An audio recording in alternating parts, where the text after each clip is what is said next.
Good Bull Outdoors with Loren and Alli Schrag and lots more. Let's go. There exists a threat, from anti-hunting groups to politicians trying to give our land away, and we won't stand for it. Those vast western landscapes provide the space for our wildlife to thrive and a place for hunters and anglers to fuel the fire that sparks their soul. In this show, we share our love of hunting, fishing, and conservation. Here, we provide the foundation to meet these threats through passion and the grit of the American outdoorsman. Welcome to the Western Huntsman podcast.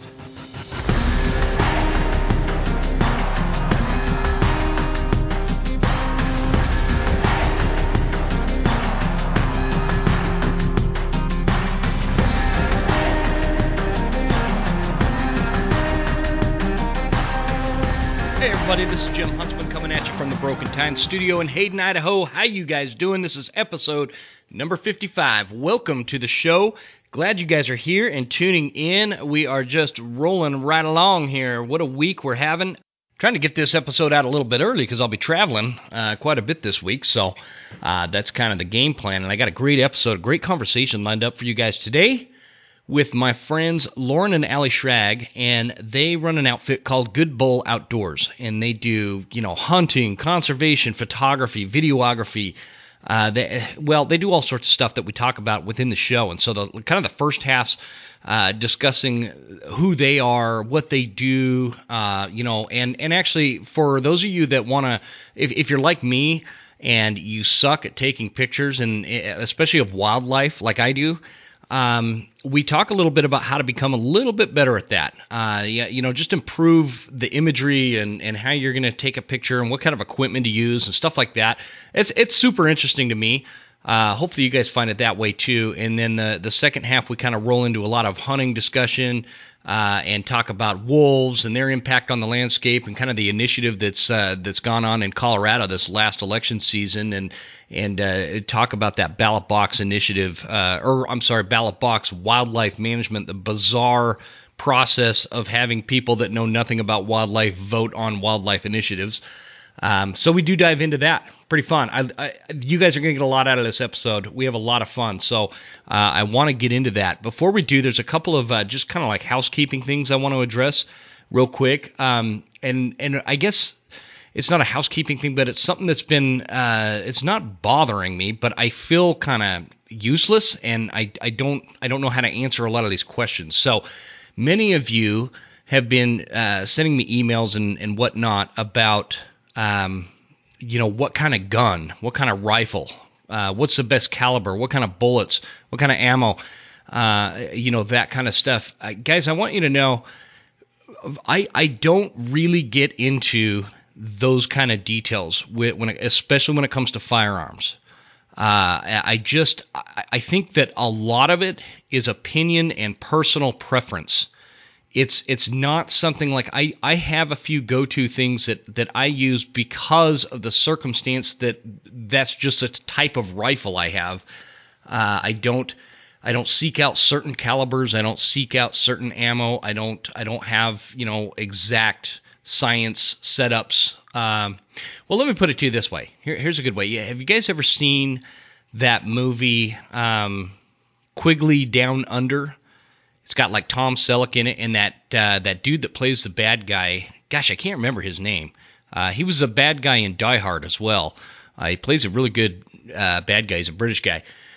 Anyway, in Quigley Down Under, it's like towards the end of the movie, and Tom Selleck kind of found himself back at the compound where the bad guy was kind of surrounded by all his other bad guys helping him out, and the bad guy gives him this pistol and unloads it so that there's only a few rounds in it or whatever, and then hands it over to him. And then he wants to do like this Wild West. The bad guy has like this obsession with the Wild West and shootouts in the States, going on set in about the same time period. So he hands him this rifle and paces out to a certain length or whatever, and they get to a point where they're going to draw. And then Tom Selleck draws and shoots all the bad guys and ends the show. And he walks over to the main bad guy And he says, I said I didn't have much use for this kind of gun. I never said I didn't know how to use it. And that's kind of real similar as to how you can look at how I am with firearms. I have a very, like, it's like a real pragmatic, guns are simply a tool. I'm not like a gun enthusiast. I don't know a ton about them, but I know how to use them. You know what I mean?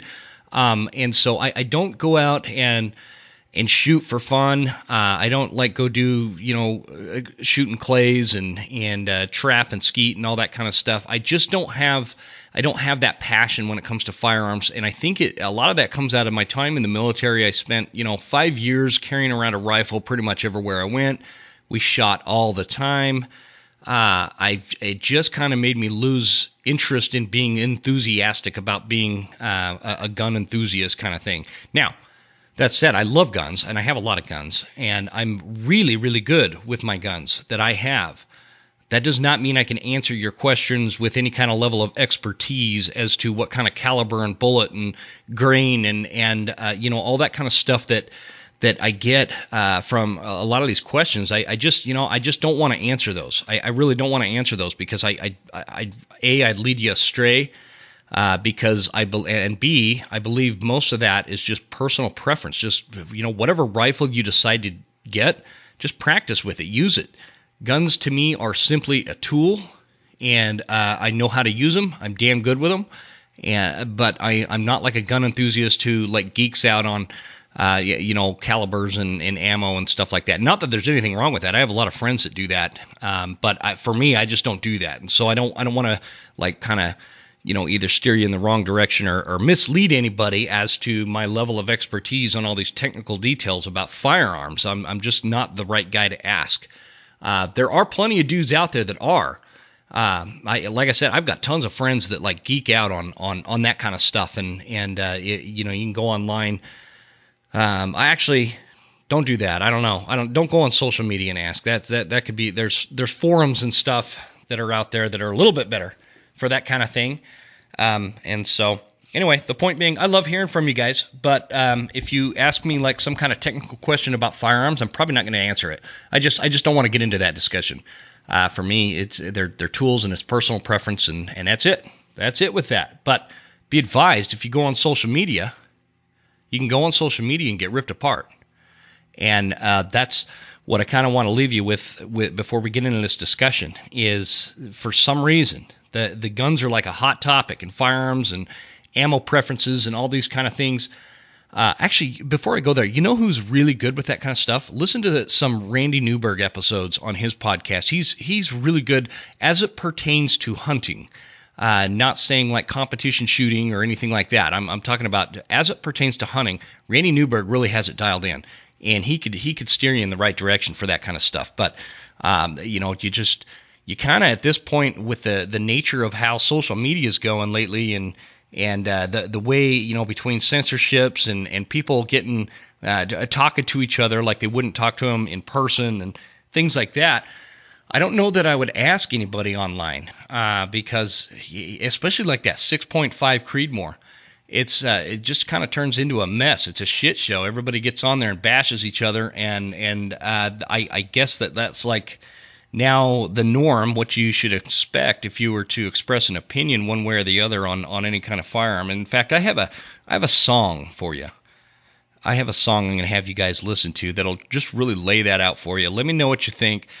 Reach out to me at jim@thewesternhuntsman.com and check us out online at on all our social media channels, Instagram, Facebook, got rid of Twitter, and that's about it for right now. We are on YouTube, and you can go to, if you're on Instagram, check out the link tree. It'll kind of send you to all the different episodes and website and all that kind of stuff. So, guys, with that, let's get after it with Loren and Alli. You guys are going to really like them. They're super human beings. I really enjoyed having them on the show. I'll kick us off with this nice little tune I found for you. It's called Experts Online, and it talks about how everybody becomes an expert online suddenly, and it's a great tune. Add it to your playlist.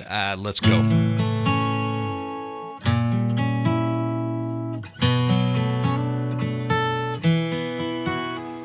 Blame it all on my roots. I really like to shoot, so I bought me a brand new gun. 6.5 Creedmoor, the second coming of the Lord, goes great with my manly man bun. But when I posted it on Facebook, I really was shook.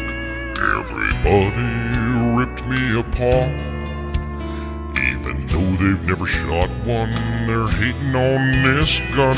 Blew my mind like a popcorn fart. Oh, I've got friends who are experts online. They've killed 1,000 elk in a short-ass time, but they know best. Yeah, they know more than the rest. Oh, I'm in love with my 6.5. When I'm done, ain't nothing gonna be alive, except not according to my friends who are experts online.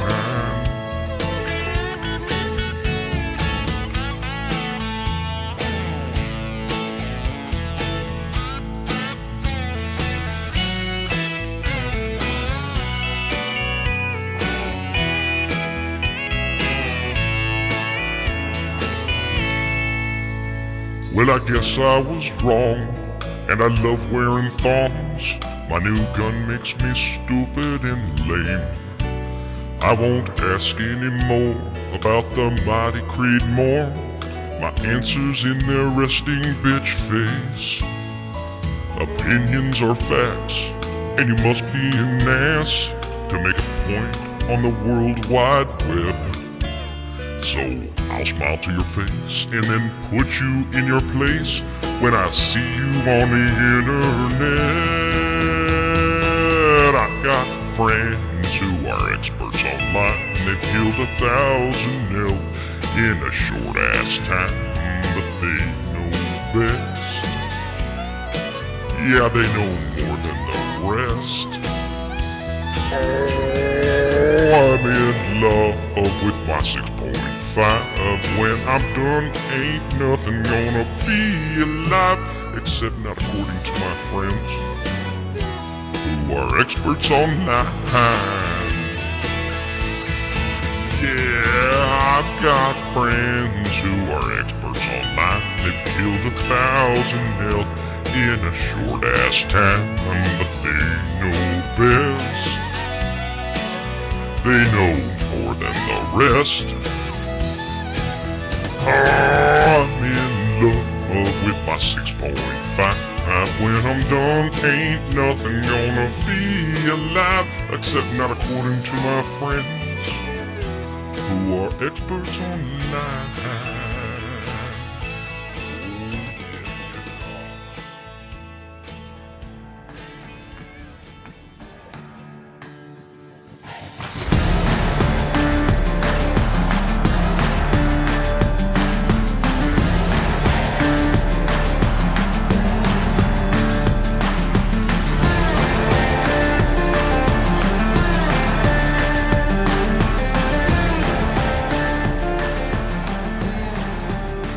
All right, guys, this week I'm on the phone, or the line, I should say, with Loren and Alli Schrag of Good Bowl Outdoors. Guys, did I say your last name right there? I didn't check before I hit record.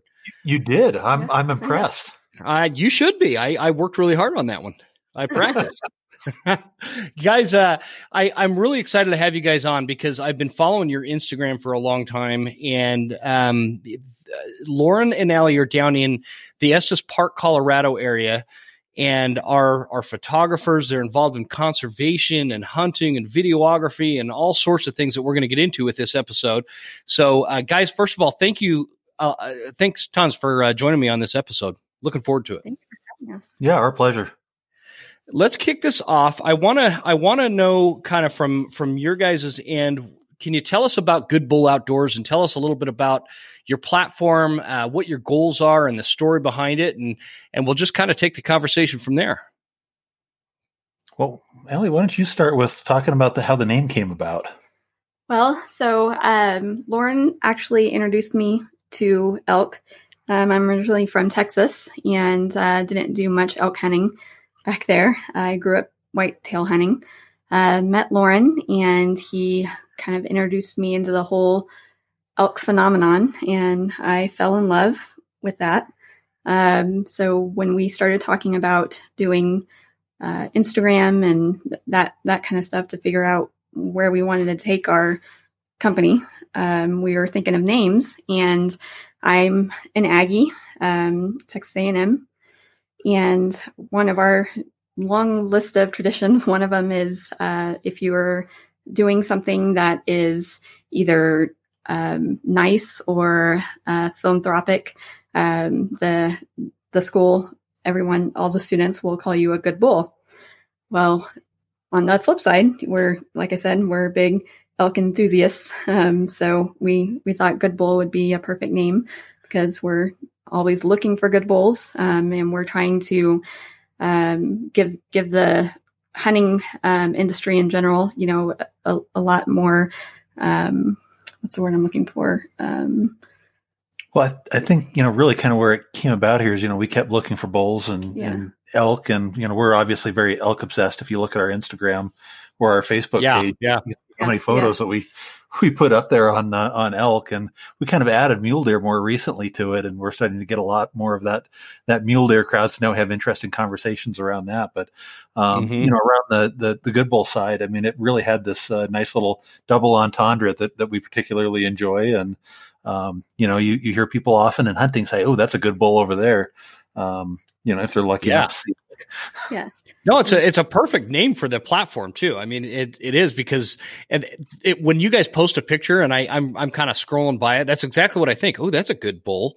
And so, Good Bull Outdoors ran it. So Alli, I know you wanted to give me a hard time over my Longhorns hat I was wearing that was by complete accident. You were going to school down in Texas, and how did you guys meet?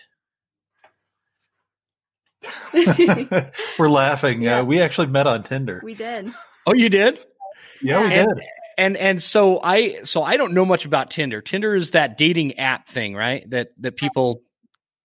I don't know. I don't know how that works, but swipe left or right, and luckily we both. Yeah, that right. one. Yep. So we got met up on there, and we started having conversations initially. And interestingly enough, so she was raising a what was it, a red lab? Mm-hmm. So she was raising a red lab as a hunting dog. Mm-hmm. And when I found out about it, I said, "Oh my God, I need to marry you." And we hadn't even met on a date yet at this point. It was kind of like one of these tongue-in-cheek sort of things. But yet here we are. Yeah. We're going to be hitting our 5-year anniversary in March. Yep. Oh, nice! Congratulations. Yeah. Thank you. We're actually both not originally from Colorado. Like I said, I'm from Texas. I actually moved to Colorado to do my internship and residency up at CSU and at a local animal hospital because I'm a veterinarian. So, I didn't know that. Here. Yeah, my family had already made the move, during when I was still in college. And so when I tried to do my matching for my internship and residency, CSU was definitely one of the top 5 of the schools that I was trying to match with. Luckily, I matched with them. And I ended up falling in love with everything that Colorado had to offer, and stayed here and started my career here. And then a few years later, met Loren. And I'm actually a military brat, an Air Force brat. So my dad was on the missile side of the Air Force. And so we got stationed in places like Great Falls, Malmstrom Air Force Base, and Grand Forks, and Minot, and Vandenberg down in Southern California. And so I kind of moved around a lot, but I spent more time in Montana than anywhere else. I consider Montana home, and that's where my parents ended up retiring to. Oh, okay. So they're up in Montana, but were you both in Colorado when you met? Is that what I'm gathering? Yes. Yeah. Oh, cool. So for about 20 years, I was in IT, and particularly health information technology. And I actually ended up moving from a CEO position at a startup health information exchange up in Billings, Montana, down here to Colorado to be the state health information technology director. Oh, okay. I'm getting the feeling you guys are both a lot smarter than I am. And so just keep that in mind as we talk. as we go forward here. I doubt that. I've also, I'm going through my cancer journey, which has very much depleted my intellect. So, I kind of dumbed down a little bit as far as my speech is concerned. So, but what was that you're studying to do what now? No, I'm actually I'm in my now 6th diagnosis of cancer. Oh, wow. I've been fighting cancer ever since I was 21. And just recently got another additional diagnosis that they found a spot in my lungs. But I'm trying to get through having COVID for the second time around in order to start my chemo. So. Oh, geez, that's a lot to carry. Yeah, it's kind of just become part of my story. I mean, I don't know what or who I'd be without having the cancer attached to me anymore. Yeah, that's an interesting perspective. Like I can't even imagine what that's like going through. And you've had it sounds like for long enough that you feel like it's kind of like part of your identity in a way, huh? Yeah, definitely. Wow. I've definitely been lucky enough to be in remission several times. So I've, kind of gone through both sides of it, of the recovery, part and the trying to get back, to normal part. But I can't seem to last longer than 3 years in between diagnosis. So. Wow. I had no idea. Yeah. And I mean, you've had it now almost half your life. Yep. Wow. And so did you say on top of that, you've had COVID twice? Yeah, I got it back in March, and we all did, actually. Yeah. The whole family did. Yeah, we all did had it back in March, and it was brutal back in March. And then my oncologist / internal medicine doctor's office got diagnosed with it, and they shut down. And I happened to be in their doctor's office that Monday during that week, and I ended up getting it again from them. And jeez. I don't know if you heard about Estes having to completely evacuate back in October for the East Troublesome fire. But the fires, yeah, I did. They ended up sending basically the whole town of Estes, who had a very, very low COVID numbers, to all these different motels and hotels together. And then by the time everyone came back, we were one of the highest in the COVID cases. So that fire wreaked more havoc on Colorado this year than I don't know. I mean, just the domino effect of exactly what you're talking about. Yeah. And I don't mean to like get off topic, but I'm super curious because there's been a lot of discussion lately about catching COVID after you've already had it. And honestly, you guys are the first ones that's been on the show that I know of that has had COVID. With the exception of some guests that have had it since they've been on the show. So, it's like, I worry because, I've had, my mom's had COVID and now I'm worried, I've heard that it's worse the second time around if you catch it again. So you're saying the second one was a little bit more mild than the one back in March? Yeah, for me, considerably. Yeah, for me at least. I didn't have cough really. It just kind of felt like a really annoying kind of semi-severe cold. Whereas the previous, the very first time around, it felt like I was getting a very, very bad flu plus pneumonia all in one shot. And I know Loren and the girls, they had a pretty bad cough as well back in March. But yeah, so if you think about it, it's just kind of like the flu, basically.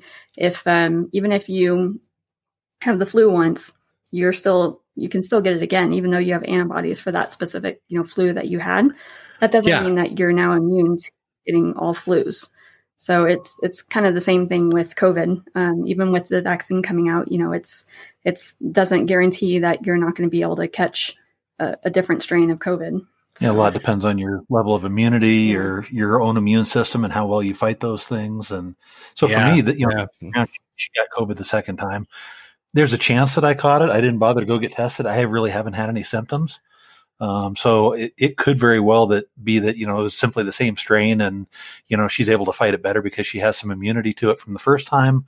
And I may either have gotten it or not gotten it. We really don't know. It's been pretty inconsequential for me. The first time though, I mean, it was like there was sand in my lungs. I mean, for 5 weeks, we kind of fought through it. And then, there was like a couple of months worth of basically like, hiking rehab where, I'd go to the mountains and I'd take a few steps and I'd just, it was hard to breathe.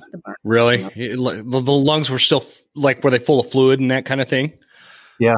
And just really, and there was a lot of scar tissue going on just from the cough. It was such a heavy, dry cough. It literally felt like, I would always say it's like someone poured, acid down your lungs and then took a cheese grater to it. It was just, oh man, that's terrible. I do not want to get COVID.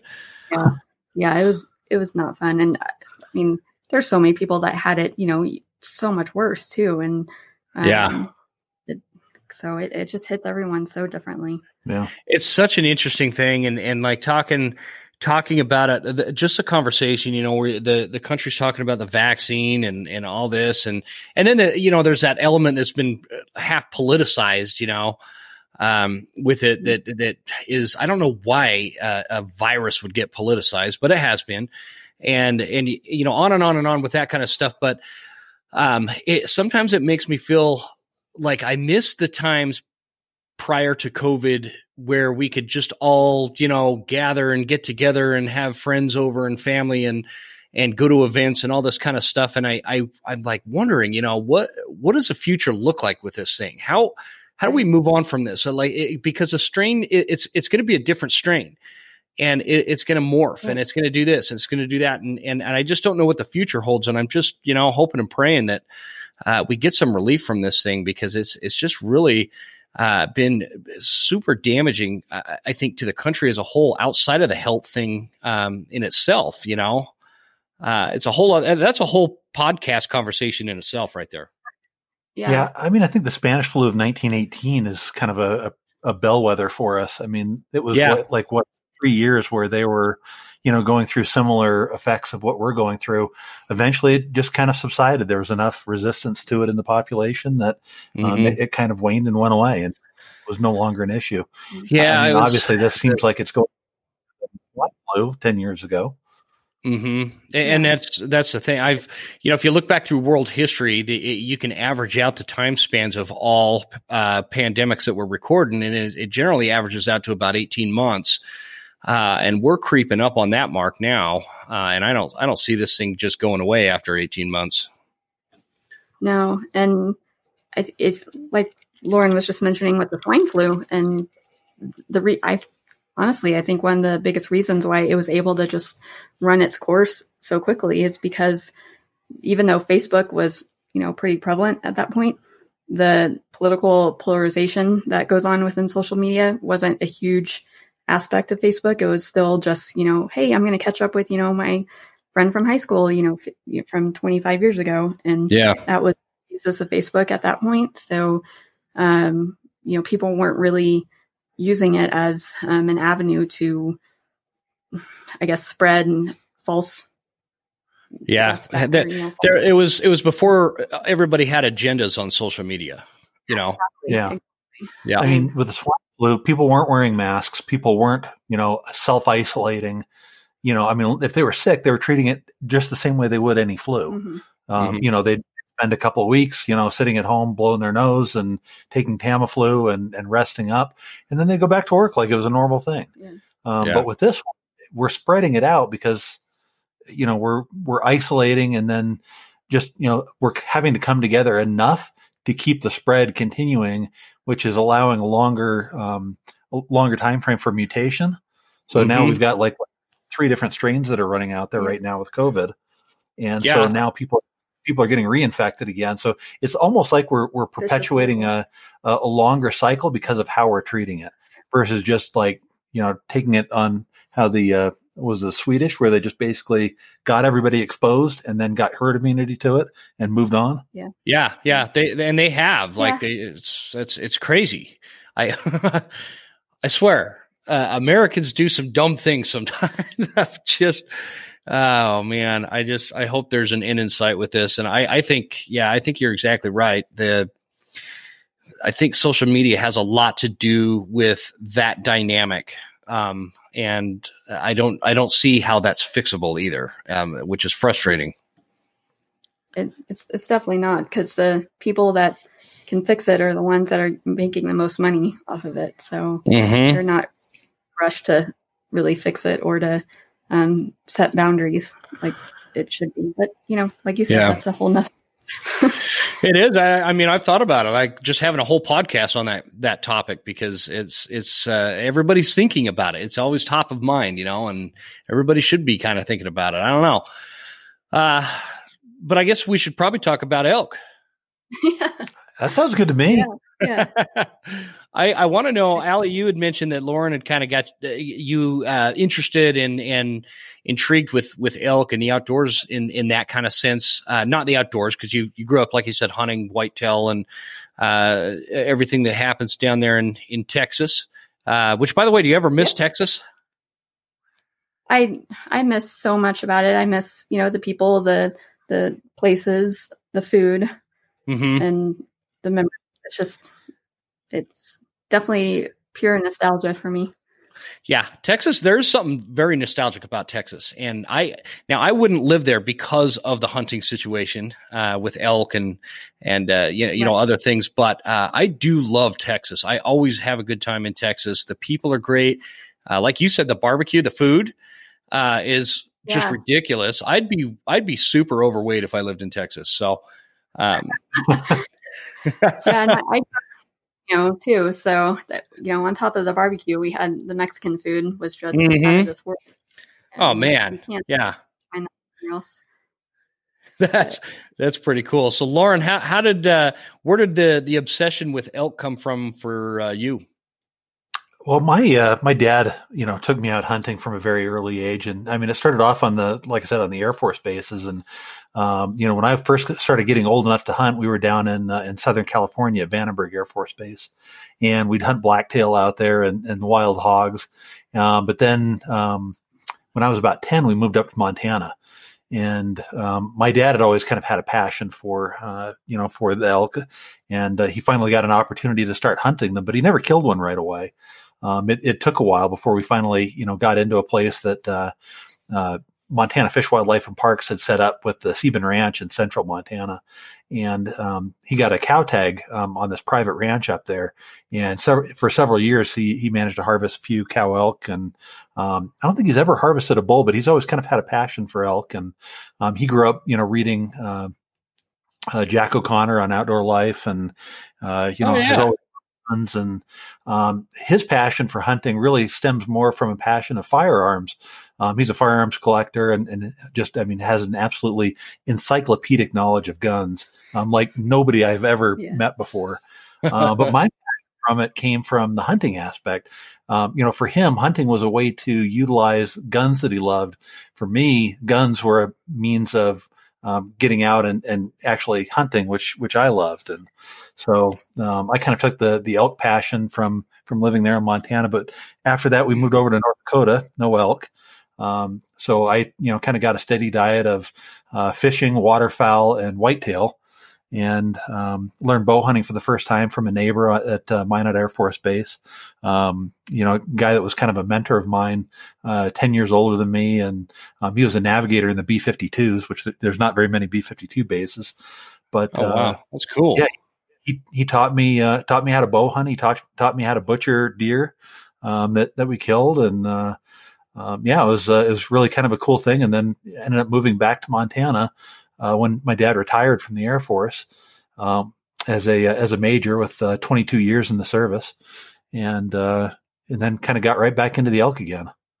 Good deal. So what we kind of glassed over with the platform of Good Bull Outdoors. Can we talk about Good Bull Outdoors and like more on what the objective is and kind of it's a business, so to speak, isn't it? Yes, it is. Okay. So we started Good Bull Outdoors first just as a means of sharing photos that we were taking.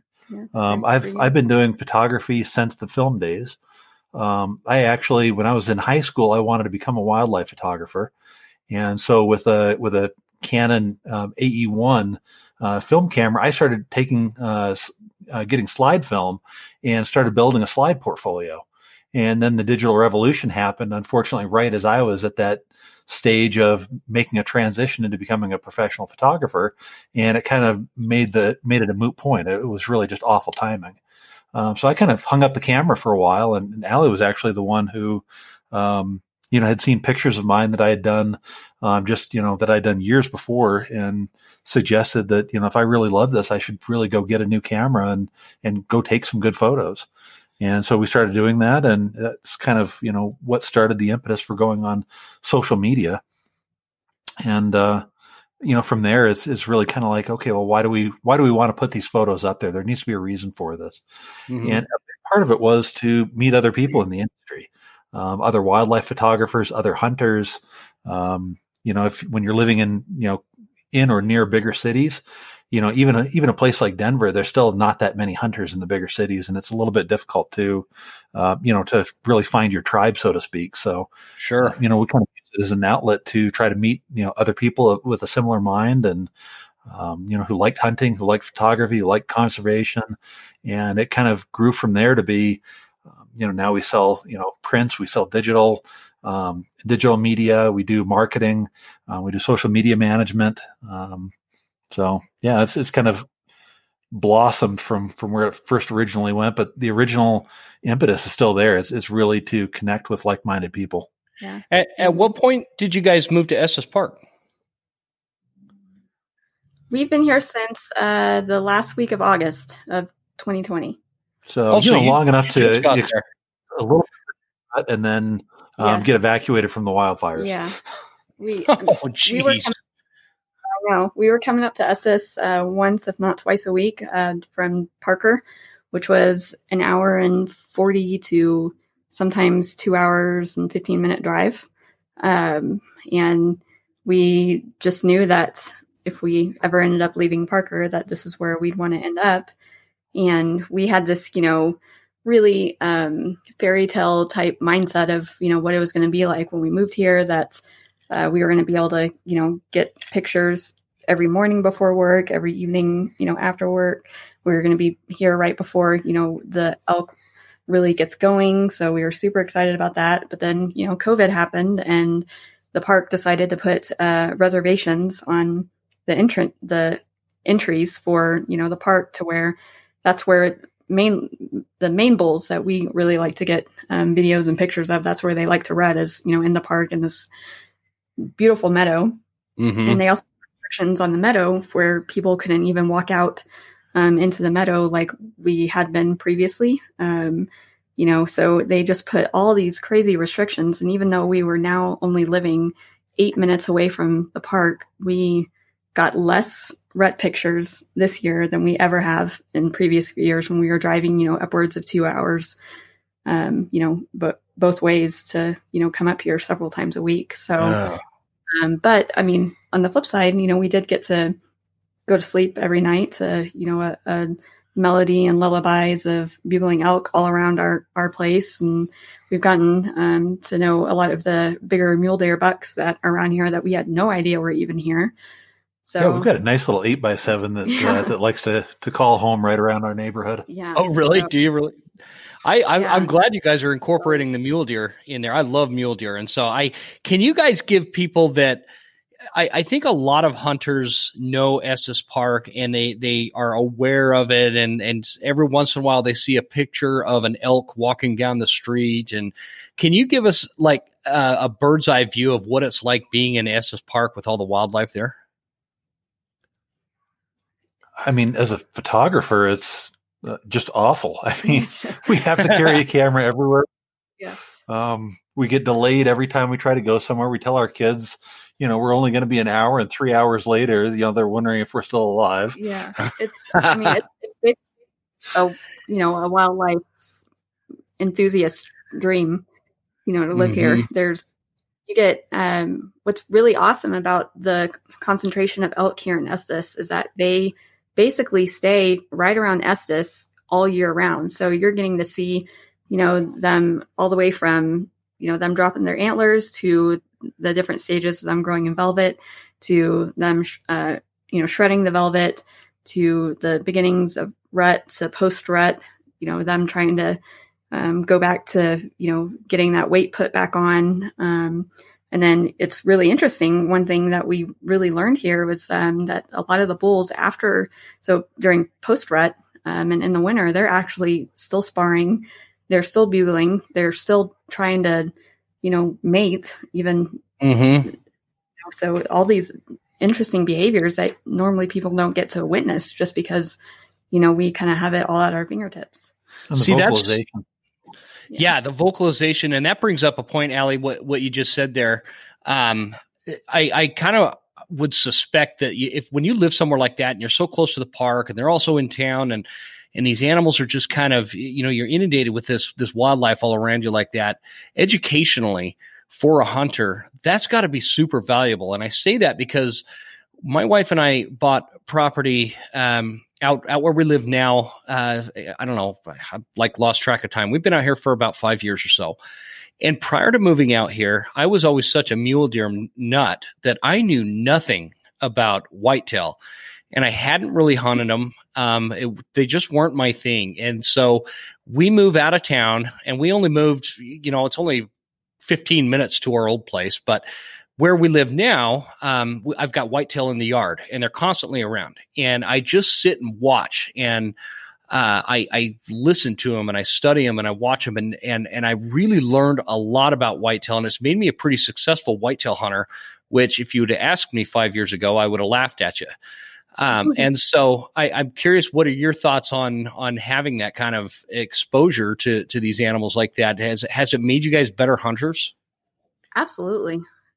Yeah, I think it's definitely made us better hunters. I think the issue that we have from a hunting perspective is we are absolutely just as fanatical about photography as we are about hunting. And we constantly have this push-pull, especially in September, mm-hmm. about going and hunting versus going and taking photographs. And, we're still raising our girls, and there's a limit to how much time we can have out in the field. And, unfortunately, we a lot of times it's like, okay, do we want to go hunting or do we want to go take pictures? And well, we don't have enough in this rut, so let's go take pictures. So it ends up cutting into hunting time. So, our hunting has not been as much these last 4 years since we've been running Good Bull as it had prior to that. We still generally kill deer every year, and for those that don't know, despite the name, I personally have been a much more successful deer hunter than I have an elk hunter.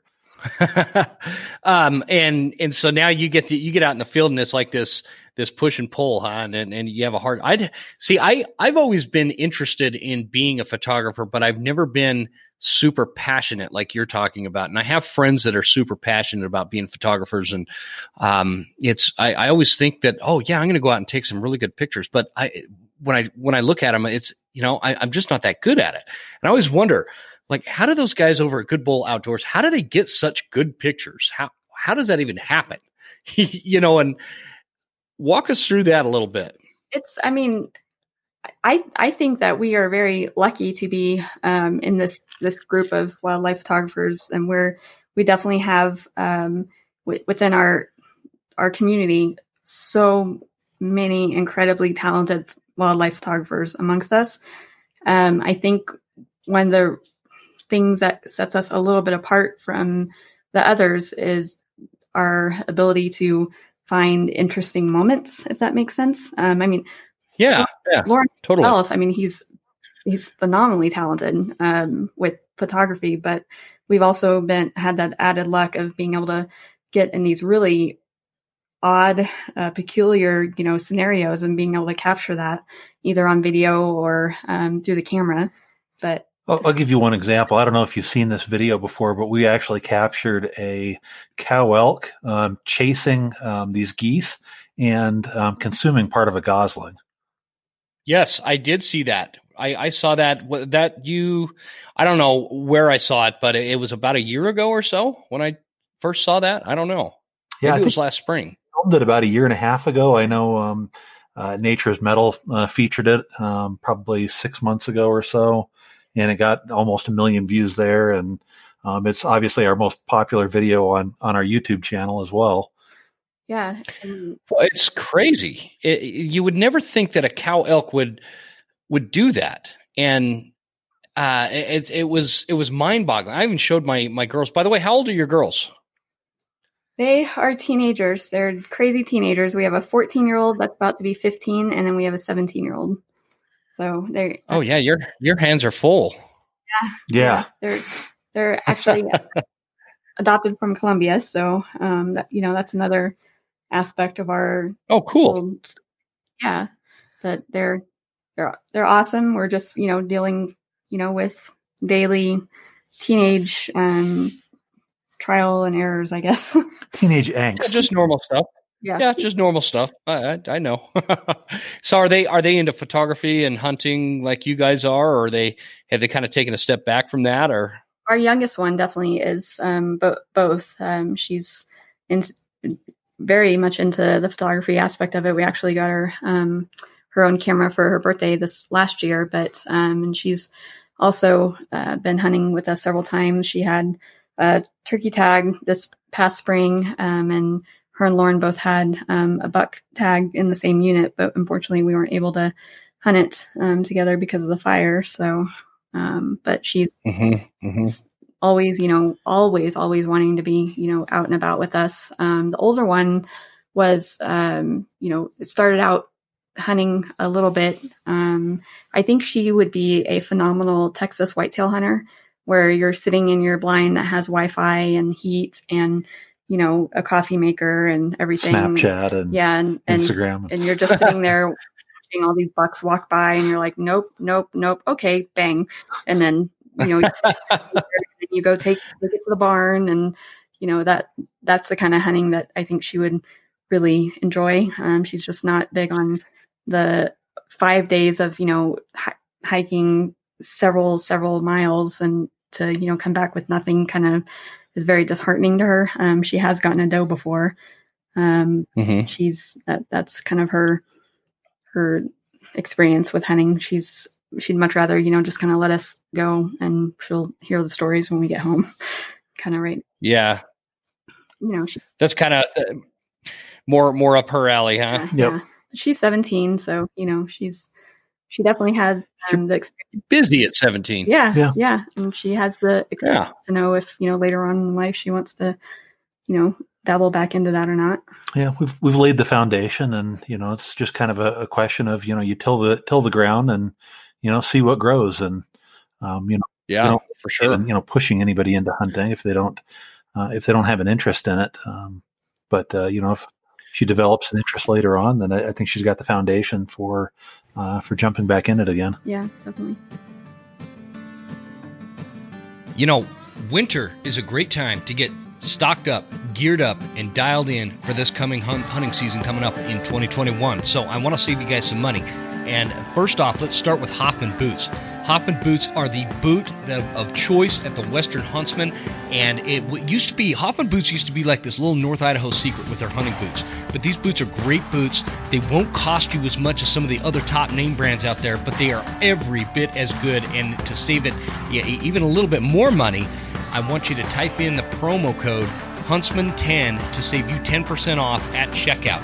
Now, I got to give you a fair warning real quick up front with Hoffman boots. They're like 6 weeks out right now on orders because everybody is jumping on the Hoffman boot train, and you should too. Next, I got Scree gear, extreme mountain gear. This high-performance hunting attire and gear is specifically tested for camel patterns throughout the North American continent, and it's backed by a great company. Guys, Scree has a great history. I tested this gear all last season, and I put that gear through the ringer, up and down, left and right, to and fro. Save you a little bit of money. Use promo code The Western Huntsman at checkout to save you 15% off and free shipping. That's a hell of a deal.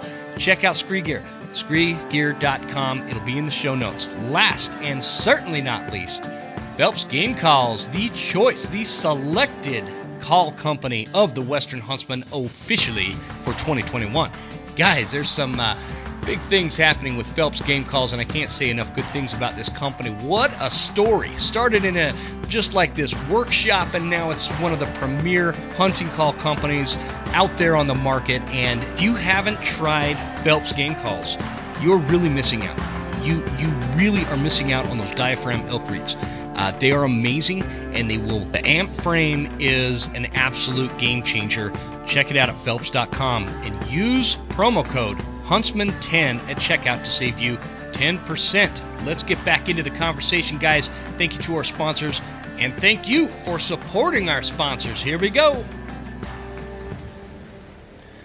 So would it be out of line for me to ask you guys to like maybe solicit some very basic, what are the basic foundational principles of snapping a really good outdoors photo?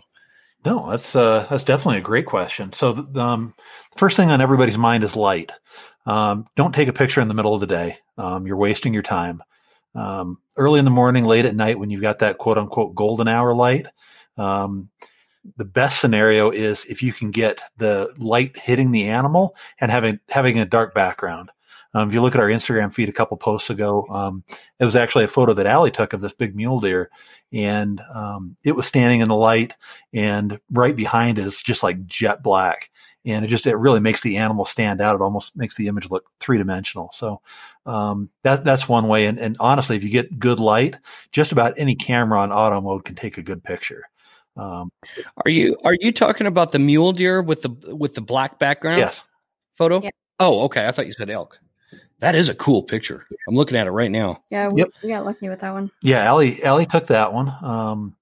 And she's actually learning more about photography. She's kind of going on the same journey, having me teach her some things about photography and how to, improve and get better photos. And, one of the big things is animals are always moving around. So knowing your camera and its settings, I always shoot in something called aperture priority mode, meaning that when I change the settings in the camera, the speed and the aperture or the depth of field that you're getting is going to vary. So you can either adjust one or the other and keep ISO the same. And obviously with the ISO, it's the highest quality image. The lower the number, the higher the quality of the image. So we tend to shoot, if we can, at 100, but we tend to not go over 1600 ISO. If you go up ISO, like if you go from 100 to 1600, you can take a much faster picture, which is important for wildlife, because if you're taking a picture any slower than about 1/200th of a second, the animal, if it's moving, it's going to look blurry. So you okay. To slow the animal down, you need enough light to do it. You need good light, so you get that nice rich tone to it, and then getting the focus right on your camera. So if you can focus on the animal and get a good, sharp, crisp image, then that's really critical as well. Another thing. Yeah.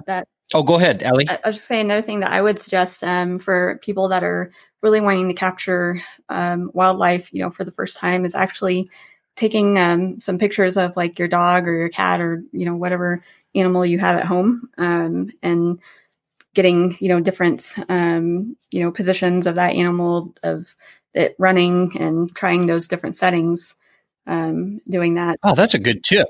Yeah. So so Loren ended up taking, basically a full day out of his picture day to actually just teach me. And that was a game changer for me, because I felt like I was basically wasting space on a card, just not knowing exactly what I was doing. And that's how I feel. Once every 10,000, shot I take is kind of lucky-ish.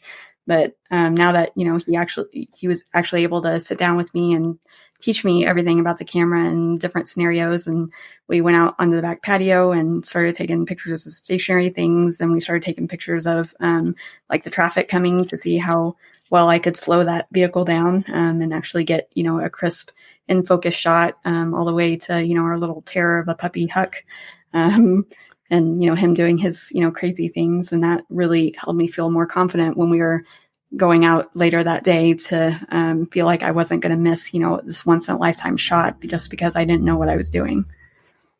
Oh, cool. So, and I'm trying to pull up this your Instagram again, and I'm fighting my internet here, but one of the things I mentioned about the light, it's one of the absolutely critical, especially for new people. I said you got to get the light right. It's not just the time, but it's also the direction as well. Yeah. You want the sun coming over your shoulder towards the animal.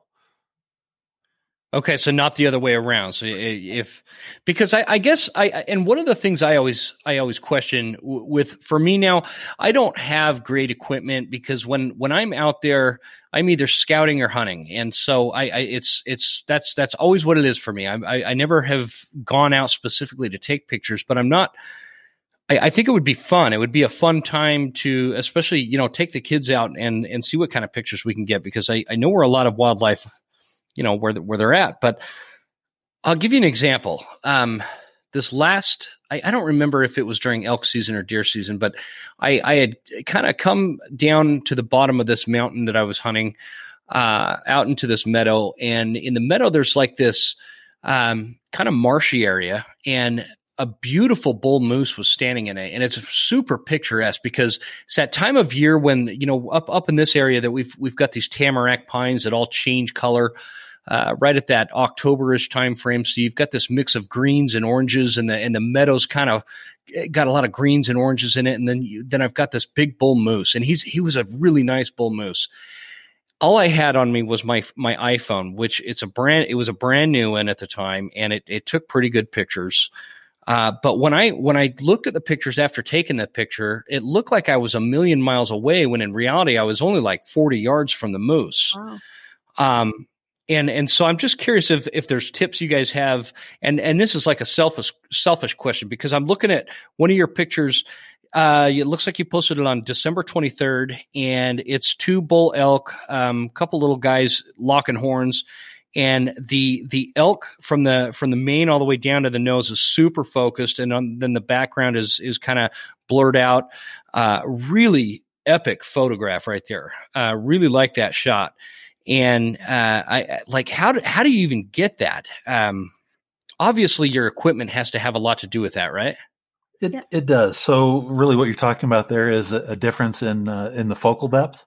So that's your f-stop or your aperture. And again, just full disclosure again, guys, I know nothing about this stuff. I don't, like, some of the terminology that you're using is beyond me in terms of the photography aspect of it, and I just know where the animals are at, and so it's a little bit selfish. I want to learn how to take some pictures like that. Yeah, definitely. And so I mean, really, it's if you have. I mean, a cell phone really doesn't do a great job at giving you the manual controls over your f-stop. It pretty much does everything automatically. Nowadays there are some Androids and the newest of the iPhones give you some manual control if you go into your manual settings. So if you change your f-stop down to its smallest number, like I think that one was probably taken at f4. And we've got one now that goes even lower than that. It goes down to f2.8, and it gives you a super narrowed focal depth. And that nice blurry view that you see in the background, there's a technical term for it called bokeh, B-O-K. Bokeh. So lenses that have a super low f-stop like f2.8, or it's pretty expensive to get anything that's lower than f2.8, especially for wildlife photography. Most wildlife lenses only go down to f2.8, but they give you a really nice bokeh, which is a really beautifully blurred background and a super crisp subject. Gotcha. Okay. Yeah, okay. I know that you had mentioned that a lot of times you're, either hunting or scouting, and, we can understand from the aspect of how much equipment we have, how much heavier that can make, a pack become, especially when you're out in the backcountry. Loren's, his camera body and his big, zoom lens, which is 150 to 600. Yep. Those two things together is what, 15 pounds? About 15 pounds, 14 or 15 pounds. Just for the camera. That's a lot of weight, yeah. And so, that can be, pretty heavy, especially when you're trying to pack light. But one of the things I could definitely suggest, and I could be wrong, so Loren may have to correct me, but the Canon has a really good line of less expensive cameras. That is actually one of the ones that we got our youngest daughter recently. It's the Canon Rebel. That's a really, really good lightweight starter camera, I think. Like the T7 or the T8. Yeah. And you said it's the Canon Rebel or Rebel? Yeah. Like okay. Yeah. Yeah, you really just need to think about the number. So the T7i or the T8i or the T7 or T8, those are really good options. Another great option is some of the newer mirrorless ones that they've come out with. The RP is a really light one. Yep. And it's a mirrorless one. It's one that Alli's been shooting with a little bit lately. Yeah. The Rebel's so much lighter. Yeah, the Rebel is even lighter than that one. The difference is, and this is a little bit of a technical detail, the RP is a full frame sensor. So if you think about your cell phone, the sensor on it is about 1/4 of an inch across, and a crop sensor camera, you're going to be looking at about a 1/2 inch across, whereas the sensor in a full frame camera is going to be upwards of an inch across. And what that does is it gives a ton more data for the camera to be able to process the image. So you've got much better low light quality. You've got the ability to go up higher in ISO, which allows pictures later and still get good quality. So if you're looking at getting serious in photography, look for a full frame sensor camera. Yeah. Okay, full frame sensor camera. I'm writing some of this down as you guys are saying it because I'm not going to get super serious, but I do want something better than a cell phone. Yeah. So I'm liking this Canon Rebel T7 or 8. Is that what did I write that down right? Yeah. Yep. Yeah. And those all right. Super light cameras, and they're relatively inexpensive. It's a absolutely perfect starter for a lot of people who are just getting into photography and want to learn more. Once bug, then you can start getting something like the R5, which is really popular right now. That's almost $4,000 before you even add a lens to it. Yeah. Oh, geez. Yeah, another thing too, you can always start with a slightly older body and focus your the main expense on a really good lens. What? Yeah, you definitely. I spilled a little of the tea. Spend your money on the lens. And I mean, honestly, one of the things that I would tell people now, after having experienced the lens myself, if you really want a starter wildlife lens, get a 70-200 f2.8. Doesn't matter the brand. It can be Tamron, it can be Canon, it can be Sony, whatever brand of camera you end up going with. If you want to get an aftermarket one, if you want to get a used one, try to spend the money and get a 70-200 f2.8. It will absolutely knock your socks off how sharp the images are. The IS2 or above, because it's got the image stabilization. Yeah, the image stabilization helps as well. But getting that f2.8, it lets so much light in, but then it also gives you that super narrow focal depth, which gives you that really nice blurry background. It takes just the sharpest images. Now on the flip side of that, say that you are going to be photographing elk here in Estes, that is a really awesome lens to have if you're able to get within a certain yardage of them. But if you have to, if you're put in a position where you're more than what's the yardage that your big zoom lens your telephoto lens comes in handy? Well, the big one is good for pretty much anything out past about 70 yards. Yeah, 70 yards. So, oh wow, there's a lot of times, especially during the rut, where in Estes, that the bigger telephoto lens come in handy. But for the most part, so he got the new one, the 70-200, back in May, and he's probably used that profoundly more than he's used the zoom lens. Yeah, I use that 70-200 now about 90% of the time. Yeah. Okay. 50-600 in the bag much more often. So essentially, all of these are going to be an upgrade from my disposable plastic Kodiak. Oh yeah, I mean, half a stop up. I still have one of those. I don't know where I put it, but I've got it around here somewhere. Where do you turn it into now? Like Walgreens? I don't know. I've only taken like half I've had it for years. The film in it's probably not even any good anymore. I found it in a box.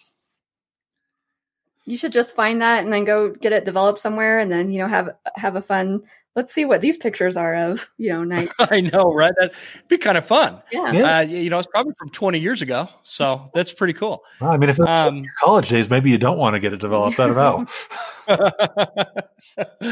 Yeah, well, let's switch gears a little bit here and talk. I'd like to talk some hunting with you guys. Absolutely.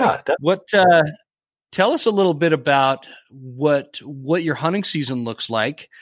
Alli, I'd love to know how involved you are with hunting, and you guys just kind of give us an overview of what kind of hunting you do and what you like to do, and maybe some goals for the future. Yeah. Well, so we hunt anything from turkey all the way, up to elk. We both have our bucket list type hunts. For me, my dream hunt is to go hunt a Kodiak brown bear with a bow. Loren, interested in some caribou hunting. I'll let caribou and moose. Yeah. Yeah, that's definitely high on the list. I mean, the hunting that we typically do. I mean, we'll start off with turkey. We've been talking about doing bear. I'd actually love to get up to Idaho and try to chase either Idaho or Montana and chase wolves. I think that would. Yeah. I'm telling you, it is. If you ever need to be humbled, go wolf hunting. Yeah. It is something else because they're crazy. I mean, and I live in wolf country, and the effort that I put into chasing and finding wolves is pretty substantial. And I'm pretty honest with my audience about it. I have never shot a wolf, and I have really tried. It's so thick and brushy up here in the North Country that you can hear them, they're around you. I've even had it where I could smell them, but you just don't see them. And I've only seen them a few times, and it was so fast. Yeah. But you should, and obviously you'd have an open invite up here, up in North Idaho, if you ever want to come up and hunt wolves with me. Oh yeah. There's something else. So I've been elk and deer hunting and actually black bear hunting as well in Northwest Montana, so not too far from you. I've hunted elk up in Target. Oh yeah. Which is just a little bit over the border. Yeah. So North Idaho is a lot like Northwest Montana. It looks very. I mean, if you didn't know what state you were in, you wouldn't know what state you were in. Yeah, I've actually driven through there. So I still have family over in Spokane. So just a hop, skip, and a jump across from you there. Yeah. It's about 25, 30 minutes from me. Yeah, so I've got an aunt and uncle over there. My dad was actually raised over in Soap Lake, Washington. Yeah, cool. Past Davenport there, so not too far. Yeah. And so we've traveled through the Coeur d'Alene and Hayden area quite often. Yep. Go ahead, Alli. I was gonna say we also do quite a bit of antelope hunting as well. Pronghorn. Yep, pronghorn. Right. Are you guys hunting? Correct me if I'm wrong. There's not a ton of antelope in Colorado, or am I off base with that? There's quite a few here. Quite a few. Is there? Wyoming type population by any means, but they're definitely around, but they definitely like to hang out, on private, pretty much here. So are you hunting? You're hunting pronghorn right there in Colorado? Yeah. Sometimes here, just east of the mountains and the plains, and we've got some friends down in the Springs that have property. Yep.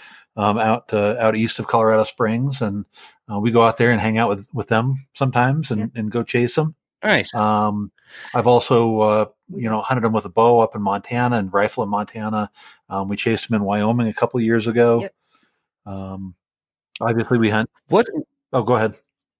What is the bear hunting situation in Colorado? Is that a draw? No, there's so they have limited tags.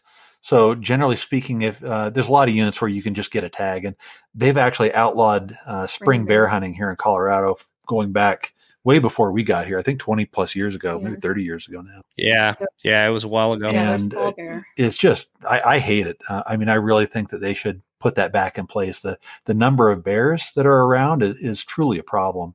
We saw this fall, I think we saw 4 black bears. Typically when we're hunting, we see black bears every year. And even in Montana, that didn't happen. We didn't see them every year. Now it's that. I think your odds of getting a bear in the spring are a bit better than in the fall for sure. And it's just it's an odd management decision to make, in my opinion, to get rid of the spring bear hunt. But yeah, weird. I think the reason they did it lies very much hand in hand with how the wolf initiative got passed. And what are your guys' thoughts? Being in Colorado, what is your thoughts? On this show, we just go right into the weeds. So bear with me. But what are your thoughts on the wolf initiative that was passed in Colorado? God, these people are stupid. Yep. It impresses me the amount of power that people who will never, ever be directly affected by the reintroduction of wolves have the right to vote on something that it doesn't even impact them whatsoever. Whereas you hit the nail on the head, Alli. I mean, sorry, did I cut you off there? We have a little bit of a delay here, so sorry about that. I just think it's ludicrous, and you would think that people would actually take the time to research what ended up happening when they reintroduced it into the Yellowstone area, and actually really follow that research instead of just what happened right in the beginning. To see the drastic amount of wildlife that has suffered. And not only that, people's livestock that has suffered because of it, and really take that into account before they just say, listen to the Sierra Club? Defenders of Wild. Yeah, just there's probably Colorado had multiple out-of-state agencies, such as the ones you mentioned, and Center for Biological Diversity, and I don't want to misspeak, but I want to say the Humane Society had something to do with that. The Humane Society of America, or whatever their national brand is.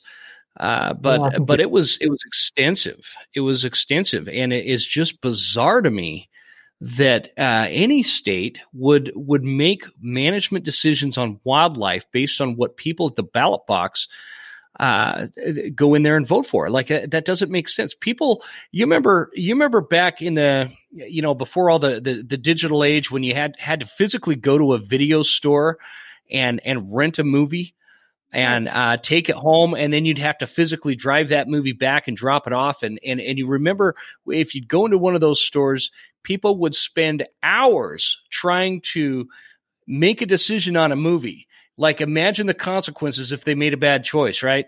And those are the people that you want voting on a wildlife management issue such as that. It's just bizarre to me. And I did dedicate a lot of time on the show on the issue in Colorado for that wolf initiative. You guys could see I kind of get fired up about this one. I'm sorry. Oh, you can tell from the way we're talking. We do too. I mean, there are so many examples that could have been used to explain why this was a bad idea. I mean, simply said, the Colorado Parks and Wildlife denied the request to introduce wolves twice prior to this. Mm-hmm. To become a ballot initiative, they were required by state regulation to not say anything about it. Yep. So the people who were in charge of managing wildlife were not allowed to tell the public how this would negatively impact wildlife in the state of Colorado. Isn't that nuts? That goes to speak, or that speaks to the idiocy of this decision making that comes out of this. It drives me crazy. So you've got now, and I always say this as kind of a, I don't want people to think that I'm some wolf hating, I want them eradicated off the planet kind of situation, because I'm not one of those guys. I really enjoy wolves. I actually like having them on the landscape if they can be managed. But the reality is they're extremely difficult to manage. It is to a point in Idaho. I don't know how the state of Colorado didn't just look at the state of Idaho and say, okay, holy cow. They were supposed to have 300 to 500 wolves, and they're so difficult to manage. They're north of 1,500 now. And that takes a serious toll on our wildlife, and it changes the behaviors of what the elk and the deer do. It changes their wintering habits. It changes their migration corridors. And this thought process of people that live in like downtown Denver that, like Alli was saying, will never have any real exposure or impact from the wolves. What they don't understand is the magnitude of the impact for people that live in places like Estes Park and the ranchers around there and the people that live in these areas where, and specifically the wildlife that lives in those areas, that have to take the brunt of that. It's not fair. It's a bizarre way to manage wildlife. And another thing on top of it too is the fact that when people try to use the management of the growing population of elk, especially like in the Estes Park area, as a reason to bring these wolves in, but yet they won't provide any harvesting initiatives for those animals, is just ludicrous. Why would you bring more animals in that directly impact so many other things negatively instead of just allowing some of that population to be hunted and harvested in a very, a non just gruesome way as being, eaten alive just for fun. And in your guys' opinion, with your experience with photography and being hunters and just really soaking up the Colorado landscape the way that you guys do, would there in your mind be anything wrong with giving archery tags within the park outside of the fact that it's a park? No, and I think if you look at history, most of the parks used to encourage hunting at certain times. Yellowstone used to have a hunting program, and I think it actually leads to a healthy population for the animals. There's too many cow elk here in the Estes Valley, and they've done Colorado Parks and Wildlife has done plenty of studies to show the negative impact that the elk have had on the vegetation in the valleys. And if you go into Rocky Mountain National Park, you'll actually see areas that have been fenced off to allow for the native vegetation to have footholds where the animals can't feed on them too extensively. And unfortunately, look at Yellowstone. The elk have migrated, especially around into the Mammoth area. They use people to protect themselves from the wolves.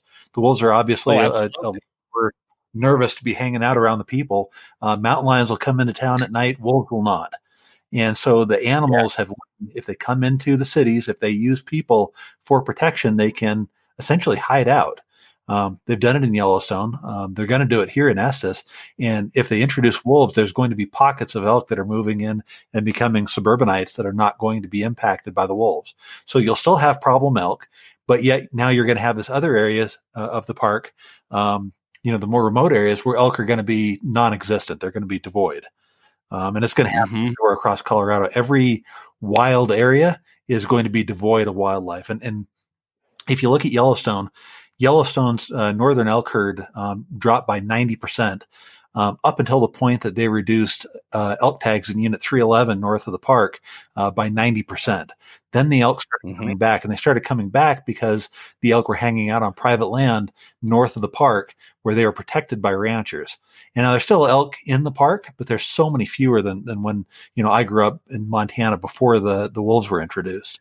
You look at the Lolo herd over in your area; they've also dropped 90%, but they haven't had a rebound, and they haven't had a rebound because it's more difficult to hunt. There's more predators. So much like Dr. Geist was talking about on your podcast a couple of weeks ago, you end up with these dead zones where essentially, even if the wolves are not as prevalent anymore, the other predators are keeping the recruitment down to the point where the herd simply cannot rebound. Yeah. And exactly. Go ahead.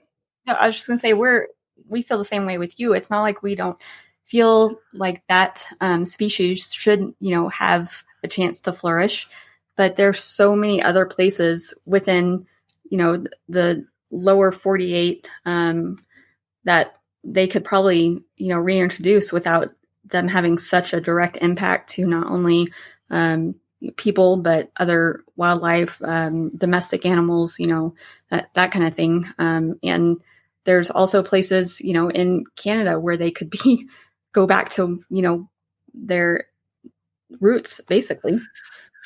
Yeah, essentially that you're right with that. And the real dramatic thing that happens in like the Rocky Mountain region is the Rocky Mountains are such like this regionally isolated set of mountains that there's nowhere for them to go. And so this theory that people that vote for or promote the reintroduction of wolves throughout the western United States, what they kind of fail to realize along those lines, when you try to put it into the perspective of we're going to let nature work itself out and nature's going to take care of nature, we just need to naturally allow them to go into their own habitats that they used to exist in.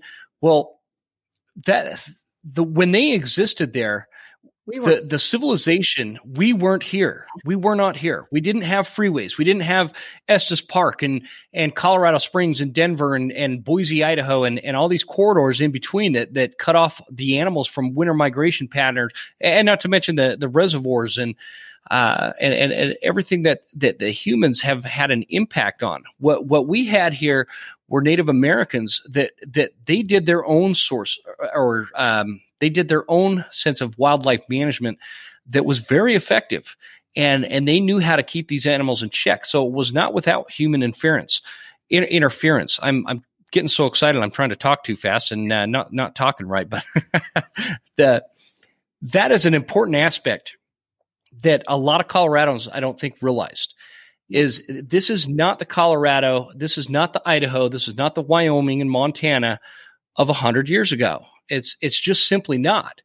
And the idea that 100 years ago or 200 years ago or 500 years ago, these animals managed themselves and maintained a balance, that is a fantasy. That is not what happened.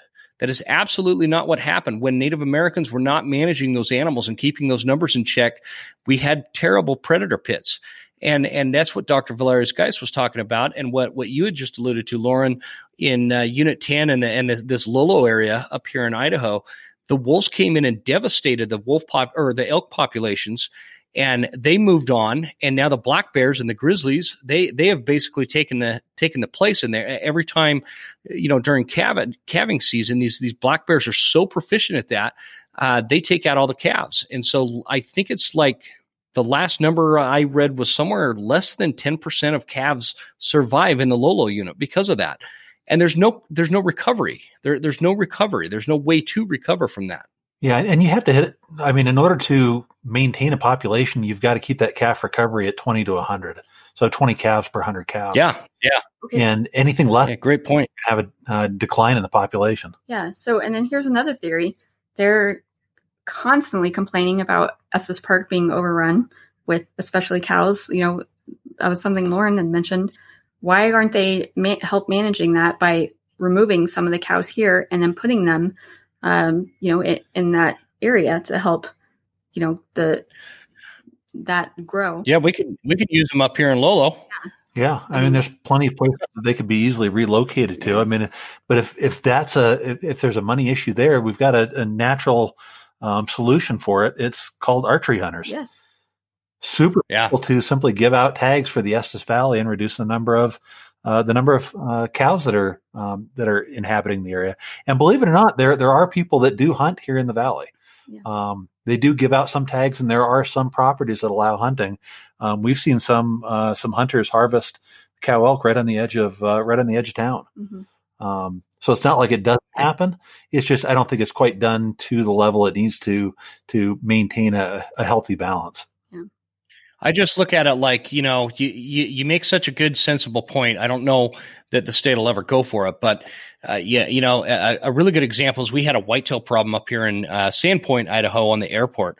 And so what they did is they brought in archery hunters to take out some of the whitetail, and they were coming onto the runway, and these, it's just a little teeny airport, mainly single engine planes that are coming in and out, and you can imagine the devastation that is caused by hitting a deer in a single engine airplane going down the runway. So problem solved. Since they did that, I have not heard, that has not been in the news to my knowledge since they did that. And they're going to have to do it again eventually, sure.